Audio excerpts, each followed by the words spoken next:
Hematuria বা প্রস্রাবের সাথে রক্ত এ নিয়ে আমরা কথা বলতে আমাদের অনুষ্ঠানে আজকে আমন্ত্রণ জানিয়েছি বিশেষ একজন অতিথিকে। আমাদের আজকের অনুষ্ঠানের অতিথি বিশিষ্ট ইউরোলজি এবং কিডনি ট্রান্সপ্লান্ট বিশেষজ্ঞ ডক্টর মোহাম্মদ আক্তার কামাল পারভেজ স্যার। চলুন পরিচিত হই স্যারের সঙ্গে। আসসালামু আলাইকুম স্যার, কেমন আছেন? জি ভালো, আপনি ভালো আছেন? জি স্যার, আলহামদুলিল্লাহ। স্যার, আমরা প্রথমেই আজকের অনুষ্ঠান আপনার কাছে জানতে চাবো হেমাচুরিয়া মানে কি? আসলে হেমাচুরিয়া আসলে এটাকে আপনার যদি প্রস্রাবের সাথে রক্ত যায়, সেটা আপনার প্রস্রাব করার শুরু থেকে যেতে পারে, আবার শেষ হওয়ার পরেও যেতে পারে। তো প্রস্রাবের সাথে যে কোনোভাবে রক্ত, এটা আপনি চোখেও দেখতে পারেন আবার নাও দেখতে পারেন। তো এটাকে আমরা হেমাচুরিয়া বলছি, সাধারণত এটাকে হেমাচুরিয়া বলে। আর স্পেশাল যদি এরকম কারো ধরা পড়ে তখন আমরা হেমাচুরিয়া হিসেবে তাকে চিকিৎসা করি, এই আর কি। ধন্যবাদ স্যার। হেমাচুরিয়া কত ধরনের হয়?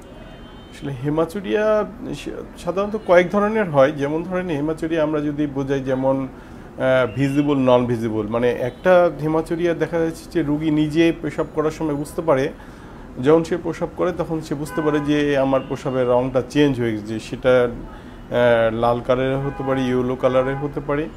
আবার দেখা যাচ্ছে যে রুগী কোনো কারণে রুটিন, মানে এমনি প্রস্রাব পরীক্ষা করতে গেছে, সেখানে দেখা গেছে যে তার প্রস্রাবের রাস্তা দিয়ে রক্ত যাচ্ছে। এটাকে আমরা একটাকে ভিজিবল বলছি, একটা নন ভিজিবল বলছি। আর একটা মোস্ট ইম্পর্টেন্ট যেটা, একটা হলো পেইনফুল আর একটা নন পেইনফুল। মানে যখন রক্ত যখন প্রস্রাবের সাথে যায় তখন সেটা ব্যথাযুক্ত হতে পারে। আবার অনেক রক্তক্ষরণ আছে যেগুলো ব্যথাযুক্ত না। এখন যে রক্তক্ষরণটা প্রস্রাবের রাস্তা দিয়ে ব্যথা হয়, সাথে রক্তক্ষরণ হয়, সেটা আসলে সেই রোগটা কিন্তু শরীরের জন্য কিছুটা কিউরেবল আর কি। আর যাদের কোনো ধরেন যে পেশাবের সাথে রক্ত যায় কিন্তু কোনো ব্যথা নাই, সেটা কিন্তু একটু অন্য রকমের রোগ, যেটা একটু ডিফিকাল্ট, যা ধরায় যে এই রোগটা ধরা হয়। তো আরও অনেক, যেমন টোটাল, তারপরে আপনার বলে যে আপনার এপিসোডিক, অনেক কিছু আছে এই হেমাচুরিয়া টাইপের মধ্যে। তো মেইনলি যেটা আমরা পেইনফুল বা পেইনলেস, অথবা যেটা বলি যে গ্রস অথবা মাইক্রোস্কোপিক হেমাচুরিয়া, এইভাবেই সাধারণত আমরা দেখে ট্রিটমেন্ট করি বা ধারণা করি যে রোগীর কী হয়েছে। এরপরে আমরা রোগীকে ডায়াগনোসিস করার জন্য পরবর্তী পদক্ষেপ নিই। ধন্যবাদ স্যার। দর্শক, আপনাদের যদি এ ব্যাপারে কোনো প্রশ্ন থাকে আপনারা কমেন্টের মাধ্যমে জানিয়ে দিতে পারেন আমাদেরকে। আমরা চেষ্টা করব আপনাদের সব প্রশ্নের উত্তর দেওয়ার। স্যার, এরপরে আমরা জানতে চাব এই হেমাচুরিয়ার সাথে কি বয়সের কোনো যোগ আছে? হেমাচুরিয়া বয়সের কোনো সম্পর্ক নাই, যে কোনো বয়সে হেমাচুরিয়া হতে পারে। এটা ছোটদের হতে পারে, বড়দেরও বয়স্কদেরও হতে পারে, মাঝ বয়সেও হতে পারে। হেমাচুরিয়ায় বিভিন্ন কারণ আছে, তো এই কারণের জন্য হয়তো বিভিন্ন বয়সে হেমাচুরিয়া হতে পারে। তো কারণগুলো সাধারণত যে হেমাচুরিয়ার যে কারণগুলো, যে আমাদের প্রস্রাবের সাথে রক্ত কেন যাচ্ছে, তো আসলে প্রস্রাবের সাথে রক্ত গেলে কিন্তু খুব অরিড হওয়া উচিত, মানে এই ব্যাপারে খুব চিন্তিত হওয়া উচিত যে কেন যাচ্ছে। তো দ্রুত ডাক্তারের সঙ্গে এটা যোগাযোগ করা উচিত যে কারো যদি এরকম প্রস্রাবের রং চেঞ্জ হয়, রং চেঞ্জ হলে সাধারণত লাল কালারের হতে পারে, ইয়েলো কালার আবার অন্য কিছু। তো আমাদের হেমাচুরিয়া এখন কি কি কারণে হতে পারে, যদি আমরা কারণ ধরি তো অনেকগুলো কারণ আছে। তার মধ্যে মেডিকেল কজ, ধরুন মেডিকেল কজ কিছু আছে, মেডিকেল কারণে হতে পারে। আবার কিছু সার্জিক্যাল, মানে অপারেশন লাগে, এই ক্ষেত্রে এইগুলোকে আমরা ভাগ করতে পারি। যেমন যাদের হেমাচুরিয়া কমন যেগুলো হয় আমাদের ইউরোলজিস্টের প্রেক্ষাপটে, আমরা যেটা বলি যে মেন কমন যদি হয়ে থাকে, তার মধ্যে এক নম্বর হলো কিডনি টিউমার যদি থাকে। কিডনিতে টিউমার থাকলে আমরা ধরে নিই যে তার পেশাবের রাস্তায় রক্তক্ষরণ যেতে পারে। তারপরে স্টোন যদি থাকে, স্টোন বলতে কিডনিতে পাথর যদি অনেক সময় হেমাচুরিয়া হতে পারে। আর একটা কমন যেটা, সেটা হলো টিউবারকুলোসিস হলেও যদি কিডনিতে টিবি হয় অনেক সময়, সেক্ষেত্রেও কিন্তু হতে পারে। সেই ক্ষেত্রে যদি আমরা কিডনি ধরি, কিডনিতে হেমাচুরিয়া হয়, কিডনির যে ইউরেটার, যেমন ব্লাডারের বা কিডনি থেকে একটা নল যেটা বেরোয় সেটাকে ইউরেটার বলে, সেই ইউরেটারের মধ্যেও কিন্তু একই, যদি টিউমার হয়, পাথর হয়, সেক্ষেত্রেও কিন্তু রক্তক্ষরণ হতে পারে। আর যদি দেখা যায় এই কিডনির টিউমার যেটা রক্তক্ষরণ, সেটা কিন্তু আপনি যখন প্রস্রাব করবেন তখন প্রথম থেকে শেষ পর্যন্ত কিন্তু আপনার রক্ত যায়। কিডনি এবং ইউরেটার যেটা নালীর ভিতরে যে টিউমারটা হয়, আরেকটা হলো প্রস্রাবের থলিতে কিন্তু টিউমারটা হতে পারে, সেটা সবচেয়ে অনেক কমন, যে এটা হলে পারে কিন্তু রক্তক্ষরণ হবেই। তো সেই ক্ষেত্রে এই টিউমারের আবার রক্তক্ষরণটা একটু ভিন্ন, যে এই যখন প্রস্রাবের সাথে রক্ত, এইগুলো মানে ক্যান্সার বা টিউমারের ক্ষেত্রে কিন্তু রক্তক্ষরণটা পেনলেস, মানে ব্যথা হয় না, কিন্তু প্রস্রাব করলে রক্ত যায়। তো প্রস্রাবের থলি যে টিউমারটা, সেটা কিন্তু আপনার গ্রস একটা যাবে, রক্ত যাবে, সাথে সাথে কিন্তু আপনার প্রস্রাব করা শেষ হওয়ার পর কিন্তু কালো কালো রক্ত যায়, তখন আমরা ধরে নিই যে এটা প্রস্রাবের থলিতে টিউমার হয়েছে। এছাড়াও আপনার যদি পেশাবের থলির ভিতরে যদি স্টোন থাকে, সেক্ষেত্রেও হতে পারে, এগুলো পার্সেন্টেজ কম। আরেকটা হলো ধরেন যে এই পেশাবের রাস্তার মধ্যে এই পোস্টেড গ্ল্যান্ড বলে একটা আছে, যাদের বয়স হলে হয়, যেটা বড় হয়, যেটা ইনলার্জ পোস্টেড বলে, সে অনেক সময় এখানে ক্যান্সার হলেও কিন্তু হিমাচুরিয়া হতে পারে বা রক্তক্ষরণ হতে পারে। আর প্রস্রাবের রাস্তা যেটা আছে, একবারই রাস্তা ইউরেথা যেটা আছে, এটা সাধারণত এখানে টিউমার হতে পারে, আবার অ্যাক্সিডেন্টের ক্ষেত্রে অনেক সময় হয় ইউরেথা রাপচার বলে যেটা, সেই ক্ষেত্রে কিন্তু গ্রস হিমাচুরিয়া হতে পারে। অথবা অনেকেই ক্যাথেটার করতে যায়, ক্যাথেটার করে ইনজুরি করলেও কিন্তু হেমাচুরিয়া হয়। তো সাধারণত এই জিনিসগুলো দেখে আমরা তার পরবর্তীতে দেখি যদি কারো হেমাচুরিয়া আসে, তখন আমরা রোগটা নির্ণয় করার চেষ্টা করি। আর কিছু কজ আছে যেগুলো মেডিকেল কজের মধ্যে যেটা মেইনলি, যেটা মানে রক্ত পাতলা হওয়ার ওষুধ খাই, হ্যাঁ, ব্লাড থিনার যে ওষুধগুলো খাই, ইকোস্প্রিন যেগুলো বলে, বা ক্লোপিডোগ্রেল যেগুলো আছে, এগুলো যদি অনেক সময় খেলে পারে কিন্তু আপনার রক্তক্ষরণ হতে পারে প্রস্রাবের রাস্তা দিয়ে। অথবা যারা অ্যান্টিকোয়াগুলেন্ট, অনেক সময় কার্ডিয়াক পেশেন্ট যারা আছে, হার্টের সমস্যা আছে, তারা কিন্তু এগুলো ওষুধ খায়, হঠাৎ করে কিন্তু হেমাচুরি হতে পারে। আর এখন বর্তমানে যেহেতু একটা রেইনি সিজন চলতেছে, ডেঙ্গুর প্রকোপ আছে, এদের কিন্তু যখন জ্বর হয় বা প্লাটিলেট কমে যায়, তখন কিন্তু আপনার এই প্রস্রাবের রাস্তা দিয়ে রক্ত যেতে পারে। তো আরেকটা হলো হাইপারটেনশন, যাদের অনেক বেশি হাইপারটেনশন থাকে, তাদের ক্ষেত্রেও কিন্তু অনেক সময় হতে পারে রক্তক্ষরণ। তো মেডিকেল কজ মোটামুটি এই কয়টাই। সার্জিক্যাল কজই বেশি, যখন প্রস্রাবের রাস্তা দিয়ে রক্ত যায় তখন আমাদের মানে একটু খুব টেনশনের ব্যাপার থাকে। তো বাচ্চাদের ক্ষেত্রে হেমাচুরিয়া, সাধারণত যে বাচ্চাদের ক্ষেত্রে হেমাচুরিয়া যেটা হয়, বাচ্চাদের কিছু কিডনি টিউমার আছে, সেই ক্ষেত্রে কিন্তু হতে পারে। কিডনি টিউমারে আপনার হতে পারে। আরেকটা যেটা হতে পারে মোস্ট ইম্পর্টেন্ট বাংলাদেশের ক্ষেত্রে, সেটা UTI, urinary tract infection. Urinary tract ইনফেকশনে কিন্তু আপনার গ্রস হিমাচুরিয়া হবে না, কিন্তু এটা পরীক্ষা করতে যে দেখা যাচ্ছে যে রক্ত যাচ্ছে, প্রস্রাবের সাথে রক্ত যাচ্ছে, তখন কিন্তু অথবা এবং এটা জ্বালা যন্ত্রণা করে, খুব বারবার প্রস্রাব হয়, হ্যাঁ, তো সেই ক্ষেত্রে ইউরিনারি ট্র্যাক্ট ইনফেকশন বা প্রস্রাবের থলিতে ইনফেকশন, এই ক্ষেত্রেও কিন্তু রক্ত যেতে পারে। তো এই কয়েকটা কারণে হয়তো রক্ত যেতে পারে। তো এই প্রস্রাবের রাস্তা যদি রক্ত কারো এভাবে যায়, দ্রুত আসলে ডাক্তার কাছে, মানে কোনো নেগলেক্ট না করে দ্রুত ডাক্তার কাছে যাওয়া উচিত, যে ইভ্যালুয়েশন করার জন্য যে আমার প্রস্রাবের রাস্তা দিয়ে রক্ত যাচ্ছে কেন। তো আমার মনে হয় এই প্রস্রাবের রাস্তা দিয়ে রক্ত যাওয়ার চিকিৎসা ইউরোলজিস্টরাই করে।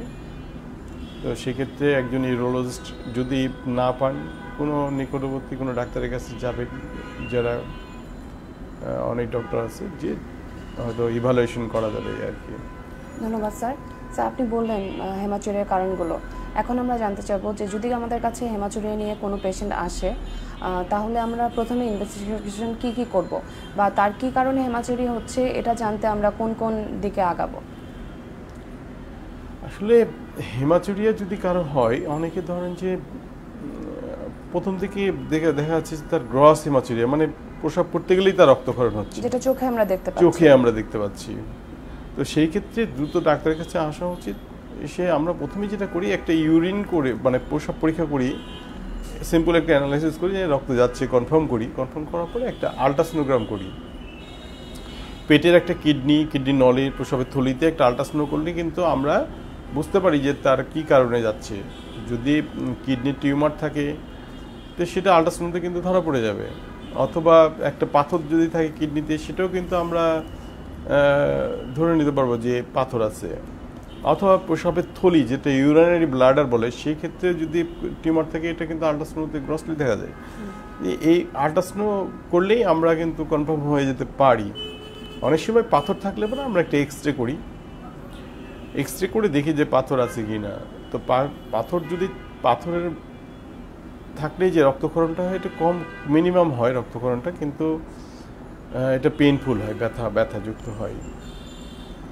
আর এই যদি টিউমার ধরা পড়ে সেটা যেখানেই হোক, কিডনিতে হোক অথবা কিডনির নলের ভিতরে যেটা ইউরেটার বলে, ইউরেটারে হোক অথবা প্রসবের থলিতে হোক, এই ক্ষেত্রে আমরা একটা সিটি স্ক্যান করে ফেলি।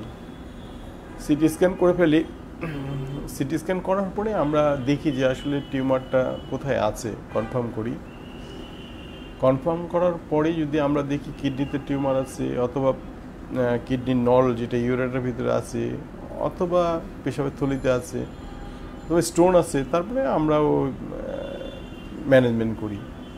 আর যদি মেডিকেল কজ থাকে যে তার প্লাটলেট কমে গেছে, সেক্ষেত্রে আমরা একটা সিবিসি করি, অথবা তার যে অ্যান্টিকোয়াগুলেন্ট খাই, এগুলোর জন্য কিছু পরীক্ষা আছে, রক্তের বিটিসিটি অথবা প্রথম মেন টাইম, এগুলো করতে হয় কিছু কিছু ক্ষেত্রে।